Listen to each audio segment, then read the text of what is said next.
Hello everyone. This is going to be a video for home users on Wi-Fi standards because we've got a lot of questions about that. This will be a different video from my normal Windows 11 videos. The channel is going to be about more than one topic, so if there's anything that you have a question about or anything, just pop it under a video and I'll do my best to do a video on it or answer the question. Thank you. Okay, now, first I am Knowledge Samurai 123, and let's get started. Alright, a little bit of Wi-Fi history. In 1971, Aloha Net was created in Hawaii. This is not what we would call today Wi-Fi. It was not the 2.4 gigahertz bands or the 5 gigahertz bands or any of that. It was just a simple network set up around Hawaii that was one of the first to use wireless communications. In 1985, the FCC released the 2.4 gigahertz bands for unlicensed use. This meant that you did not necessarily have to have a license to use those frequencies. Think of it in today's terms of your home router. You buy a router from Walmart, Best Buy, whatever, and you plug it in and it's supposed to have a Wi-Fi card. Well, you don't have to have a specialty license to use those bands. It works that way. 1991, NCR Corporation with AT&T invented the precursor to the 802.11 standards. And in 1997, the first version of the 802.11 was released. This is why people say that Wi-Fi was invented in 1997. This is not true, and it actually predates 1971. It's just this portion of the video is just a brief history. I wasn't intending this to be a history lecture on Wi-Fi standards. In 1999, the Wi-Fi Alliance was formed and trademarked Wi-Fi. This is why you get the little symbol on devices and it says Wi-Fi on most of them. It's an actual branded trademark. But this brief history is just enough to get home users up to speed on what the terminologies are and what it all means. All right, now, frequency defined. You're going to see frequencies on a device, whether or not it's 2.4 gigahertz or 5 gigahertz, respectively, with home Wi-Fi. Now, frequency simply means that if I start at the top of this wave here, and then the signal oscillates down and then comes back up to the top of this wave. The frequency is how many times this occurs each second. Because this is a cycle and it'll happen each second and it's measured in hertz. Giga simply means billion for purposes of home users. So each one of these cycles is happening 2.4 billion times or 5 billion times each second. That's what frequency means as far as Wi-Fi goes. You see from my PowerPoint, I have explained that, and I will be including my PowerPoint attached on the YouTube for download.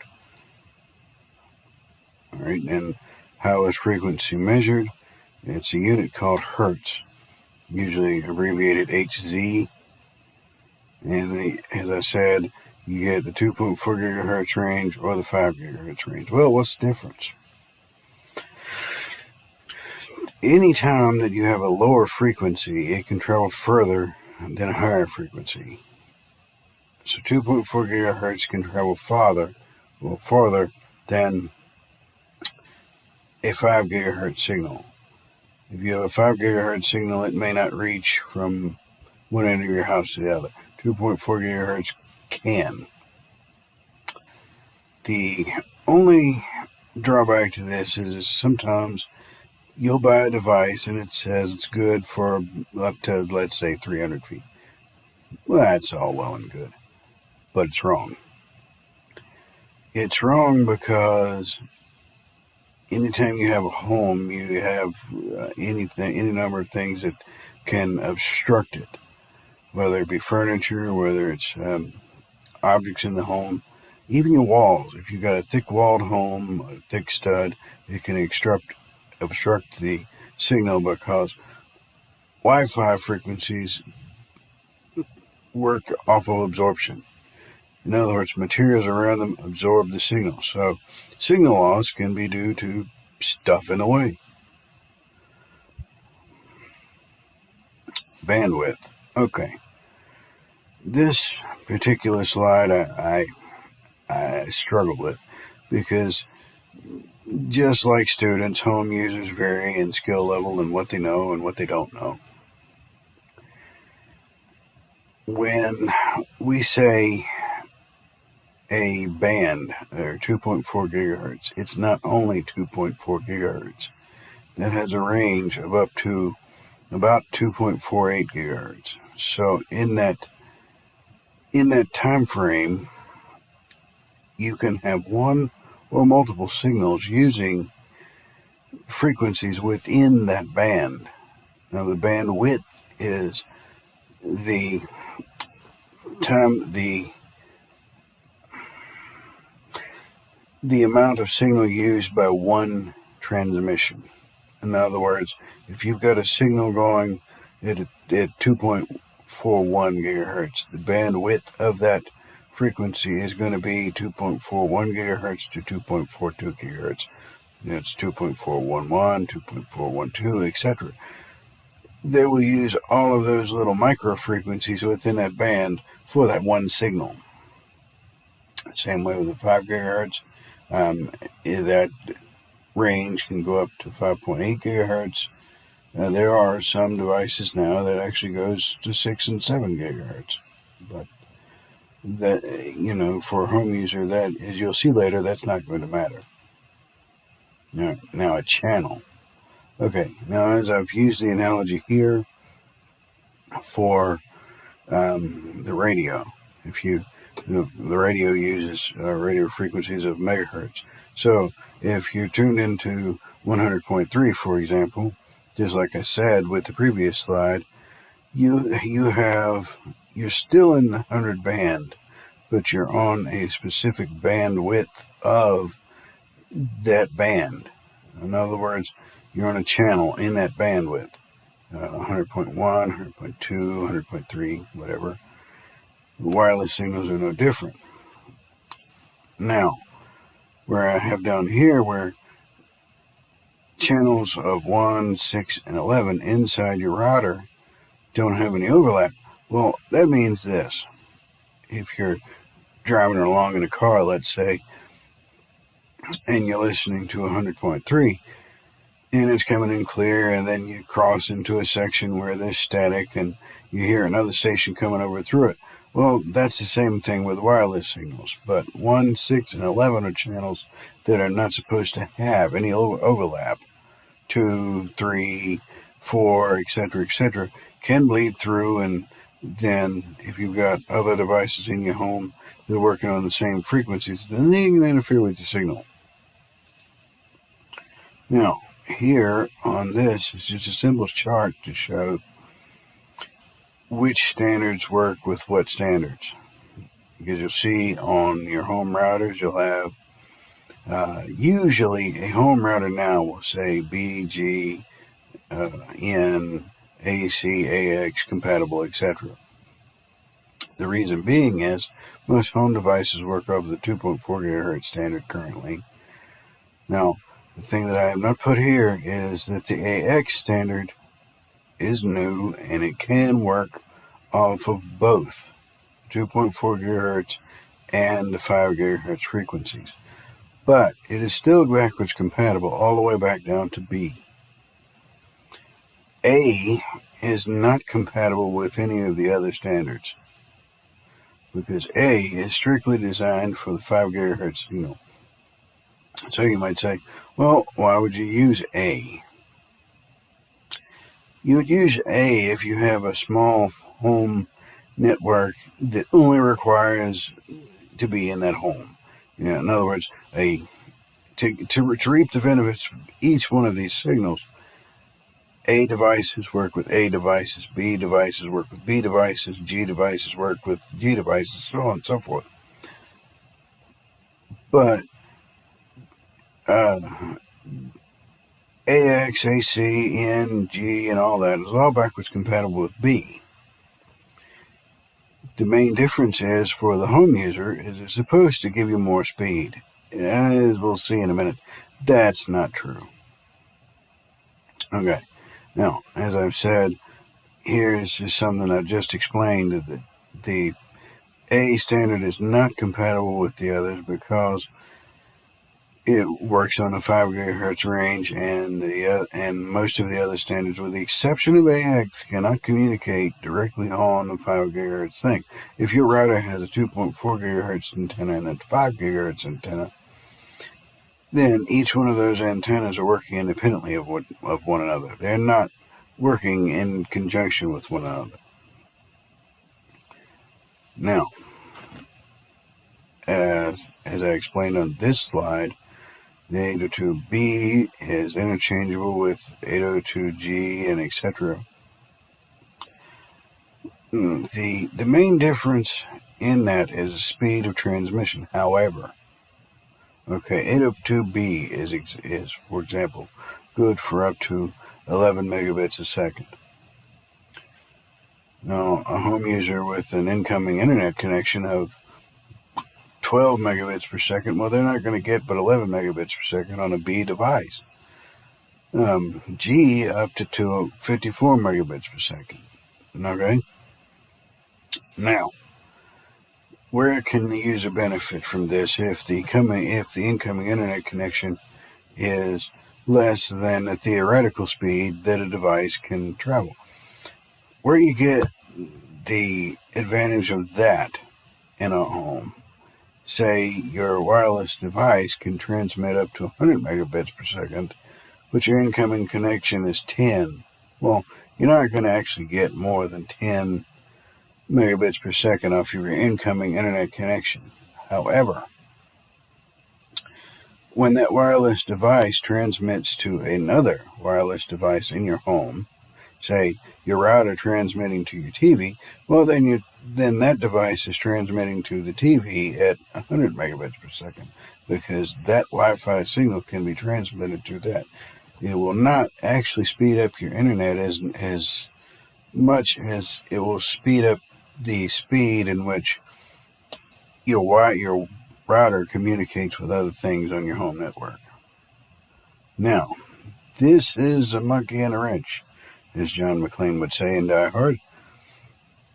It used to be we were only dealing with B, A, G, N, A, C, etc., etc. Now the Wi-Fi Alliance has this bright idea that we're going to make things more simple for home users, and we're going to number it 1 through 6, 1 through whatever. That doesn't make it more simple for home users, because all that does is it adds in an extra term that means the same thing. As my chart here illustrates, 802B is the same as Wi-Fi 1. 802A is the same as Wi-Fi 2. Why it's backwards, I have no idea, but that's the way they did it. 802G is Wi-Fi 3, N is 4, and 5, and so on.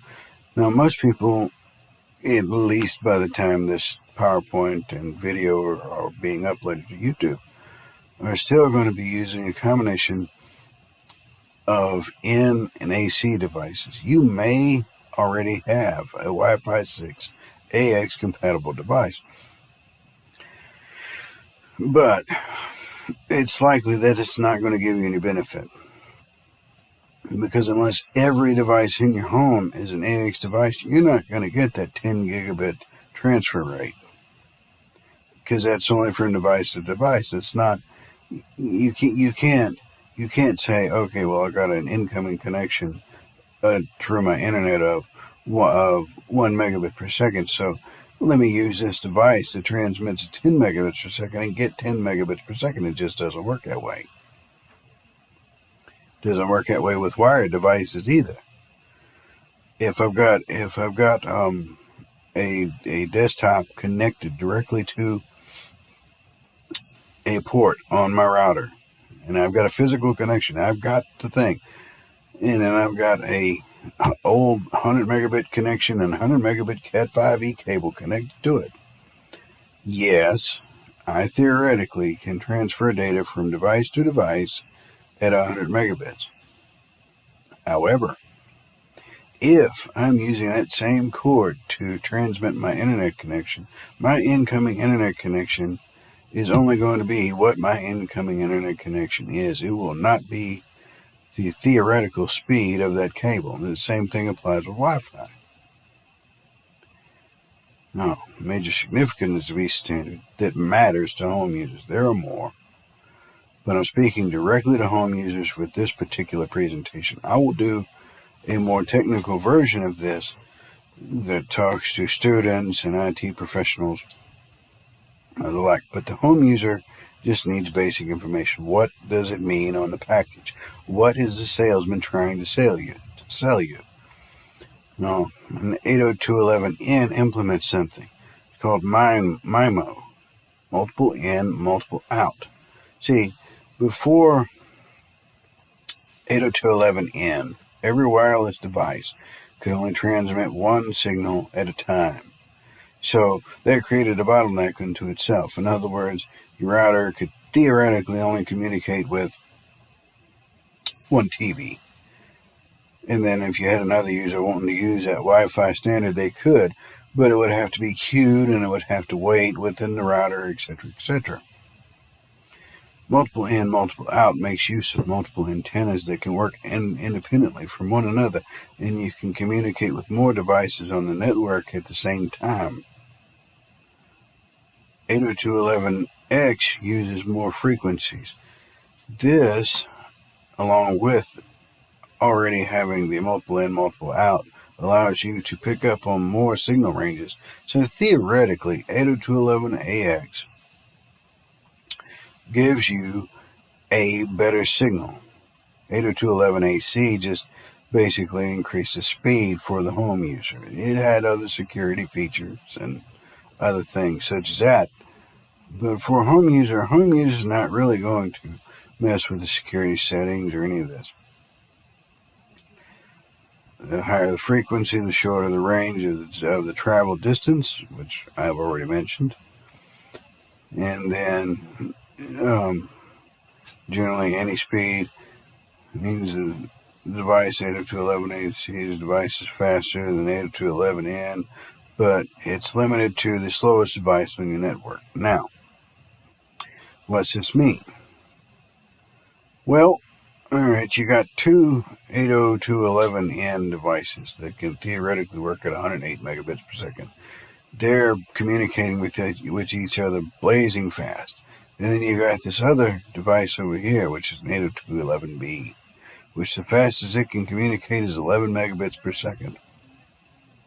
Well, then, traffic going around your network, there's going to be a bottleneck at that 802.11b device, because then you're going to go from 100 megabits per second to 11.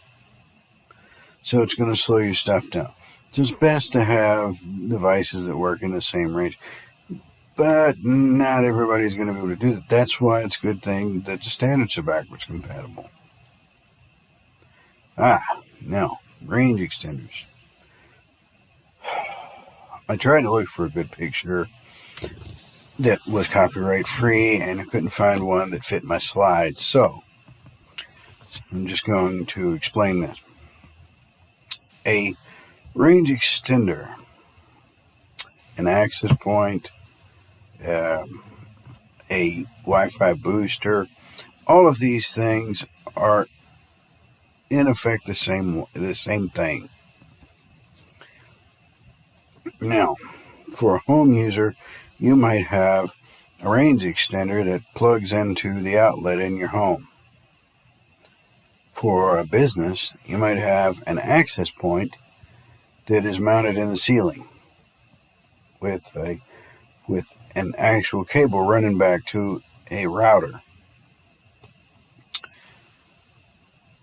For the home user, the extender works fine if it is set up right. You want the extender put in the area of strong signal between your router and the place of signal loss. So, say for example, you have your router on one end of the house and you lose signal on the other end of the house, but your kitchen is dead in the middle.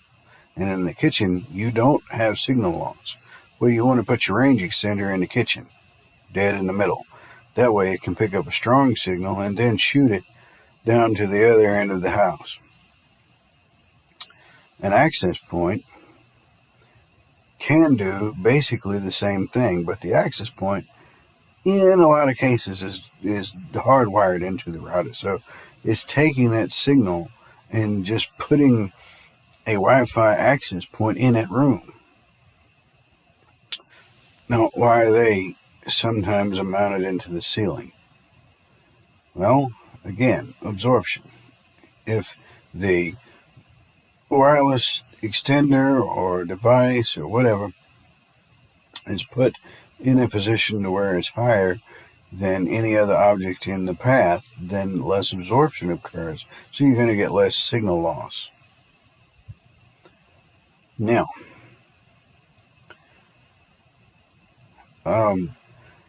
here I've explained it. I cannot explain how to set up each one of these. And the reason I cannot explain how to set up each one of these is there is a similar process to each one of them. There's instructions that come along with each one of them, but each brand is different. Each manufacturer has its own methodology. It just depends. Now, the last pointed thing that I'm going to talk about is wireless protected setup, or WPS. Many devices now have a WPS button. What this does is if you hit the WPS button on your router, it will start to blink and it will start to look for devices on your network. And if you hit the WPS button on another device on your network, that router will pick it up and it will bypass all of your internal security. Again, this is manufacturer specific. Some devices just require you to hit the button. Some devices require you to put in a pin, which is within the device.